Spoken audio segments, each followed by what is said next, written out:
हाय तो हम लोग बात करेंगे आज डोनाल्ड ट्रंप के बारे में।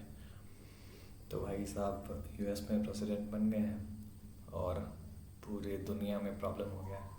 प्रॉब्लम इन द सेंस कि चाइना को ज़्यादा प्रॉब्लम होगा आई थिंक, और रेगुलेशन के हिसाब से इंडिया को भी प्रॉब्लम होगा। कुछ कुछ कंपनीज को तो बहुत प्रॉब्लम हुआ इंडिया में। तो अडानी अडानी अंकल ने ट्वीट किया है कि वो $10 बिलियन यूएस में इन्वेस्ट करेंगे और 15,000 जॉब्स वहाँ देंगे। तो बहुत अच्छी बात है।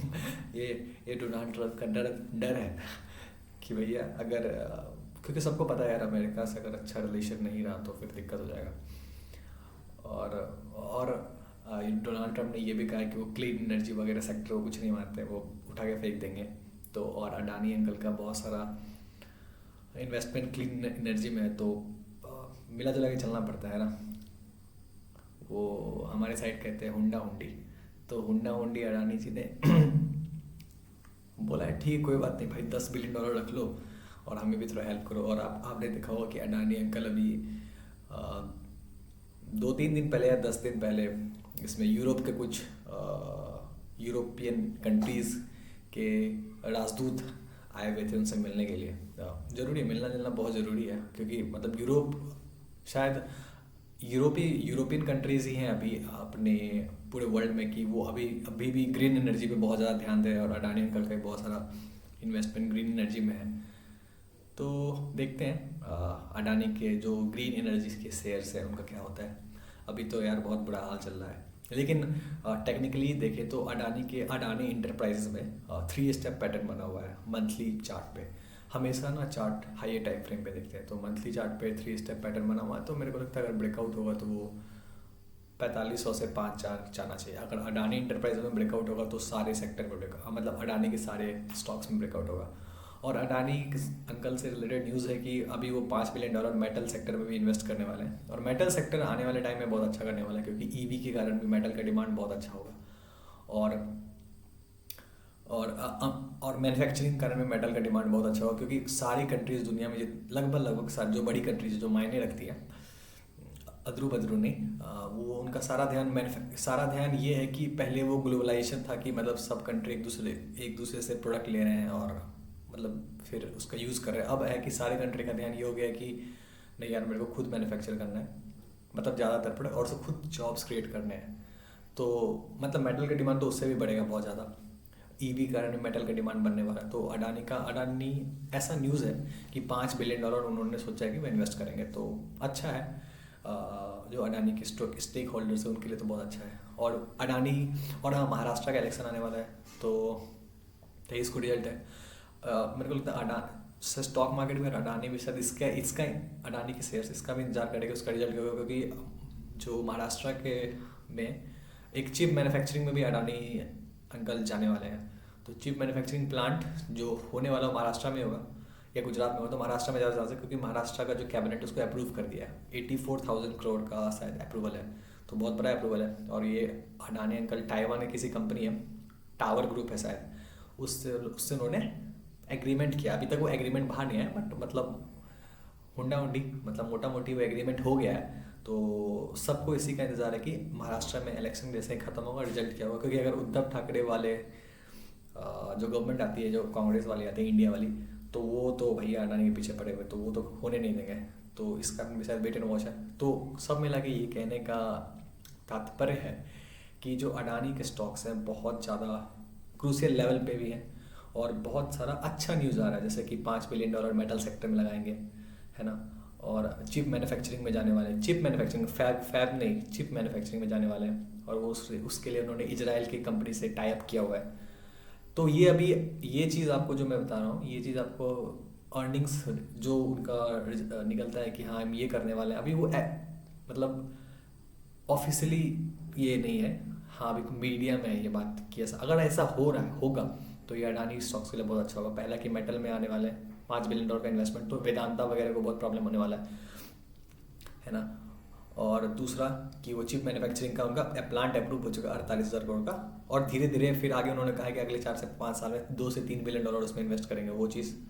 और तीसरा कि सबसे बड़ा फैक्टर है कि यूएस में जो भाई डोनाल्ड अंकल जीते हैं, तो उसका बस एक साइड इफेक्ट हटाने के लिए वो ग्रीन एनर्जी में थोड़ा प्रॉब्लम करेगा, लेकिन एक अच्छा चांस ये भी है क्योंकि इलॉन मस्क का सारा फोकस ग्रीन एनर्जी वाले सेक्टर में है, तो शायद जितना इफेक्ट पड़ना चाहिए था उतना इफेक्ट ना पड़े और थोड़ा बहुत में ही निकल जाए। लेकिन हाँ, आप ये बोलोगे कि डोनाल्ड ट्रम्प जाके वो पेरिस एग्रीमेंट साइन कर लेंगे और बोल देंगे नहीं नहीं भाई अब सब कुछ ठीक है, तो वैसा नहीं करने वाले। हाँ, लेकिन वो बिल्कुल आपको गला काटने वाला भी सिस्टम नहीं होगा, जो मतलब डोनाल्ड ट्रम्प का जिस हिसाब से मूड रहता है कि भाई तुमको छोड़ेंगे नहीं इस सेक्टर वालों को, तो वो भी नहीं देगा, तो उतना भी खराब इफेक्ट नहीं होगा। इसलिए आप देखते होगे कि अडानी का जो ग्रीन एनर्जी वाला फोकस वाला जो शेयर्स है वो बहुत नीचे आ चुका है।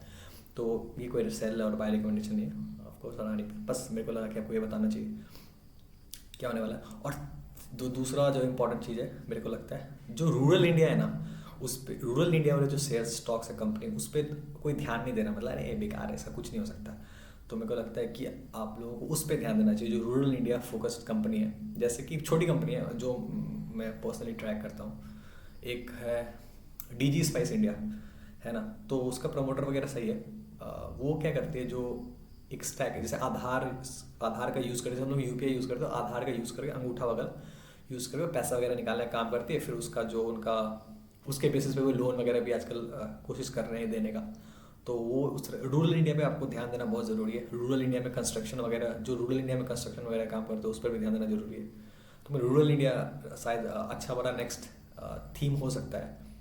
तीसरा जो मेरे को लगता है कि जो सही सेक्टर है और बहुत दिन से चले नहीं है, हाँ, केमिकल 2021-20 में तो पता नहीं क्या ही हो गया था, तो उसके बाद 2-3 साल तो पता नहीं गायब हो गया। तो केमिकल एक सेक्टर है और रूरल इंडिया वाला थीम एक सेक्टर है। ये जो सेक्टर बहुत इंपॉर्टेंट है, यू हैव टू वॉच। और क्या, और वैसा और कुछ हो क्या रहा है पूरी दुनिया में। इंटरेस्ट रेट जो कट होने वाला तो कट हो ही गया, उससे कुछ होने वाला है मार्केट को कुछ पता नहीं कुछ फ़र्क पड़ा कि नहीं पड़ा। आई थिंक हम लोग कुछ ज़्यादा ही सोचते हैं कि यार इस एक फैक्टर से मार्केट चेंज होगा, ऐसा शायद होता नहीं है। आप बहुत सारे फैक्टर मिलकर मार्केट चलाते हैं, तो ठीक है इंटरेस्ट रेट बहुत बड़ा फैक्टर होता है, बट पता नहीं क्योंकि बहुत बार आई पर्सनली ऑब्जर्व कि मार्केट को बहुत कुछ ऐसा पता होता है जो हम लोगों को, नॉर्मल लोगों को नहीं पता होता। बहुत सारे न्यूज़ ऐसे तो होते हैं, क्योंकि बहुत सारा न्यूज़ ऐसा होता है, जैसे मान लो आप किसी कंपनी को पर्सनली अच्छे से ट्रैक करोगे, बहुत अच्छे से ट्रैक करोगे, तो आपको भी उसके बारे में बहुत कुछ ऐसा पता रहेगा। जैसे मैं DG स्पाइस करता हूँ, आई वॉज इन्वेस्टेड अब नहीं, तो मेरे को एक चीज़ पता था कि ये उनका UPI सर्विस में आने वाला है, स्पाइस पे करके। वो मार्केट में मतलब जो उनका ऑफिशियल अनाउंसमेंट उसमें तो बिल्कुल ही नहीं पता था, ना ही वो कभी प्रेजेंटेशन में बताते थे। ये आज के बाद नहीं, एक साल पहले की बात है। अभी भी एक्चुअली वो स्पाइस पे के बारे में नहीं पता है। UPI सर्विस में जैसे फ़ोनपे वगैरह वो रूरल इंडिया में वो टेस्ट कर रहे हैं, ठीक ठाक है, अच्छा है, ऐप मैंने डाउनलोड किया, सही है। तो उनके बारे में तो बहुत सारी ऐसी चीज़ें, जैसे उनका एक नया सर्विस स्टार्ट हुआ था, एक रिकरिंग रेवेन्यू मॉडल करके स्टार्ट हुआ था, मतलब कि हर महीने आपको पेमेंट करना है, स्पाइस प्रिफर्ड प्रोग्राम करके। तो बहुत अच्छा, अगर किसी कंपनी अगर रूरल इंडिया में जाके आप रिकरिंग रेवेन्यू सर्विस ऐड कर लेते हो तो बहुत बड़ी बात है। तो उनका ये भी मॉडल है, मतलब अगर किसी कंपनी के बिजनेस मॉडल में आपको पता चलता है कि उसका रेवेन्यू रिकरिंग रेवेन्यू है, तो बहुत बहुत कमेंडेबल और फिर सही रहता है वो। तो और कुछ नहीं है आज के न्यूज़ के बारे में।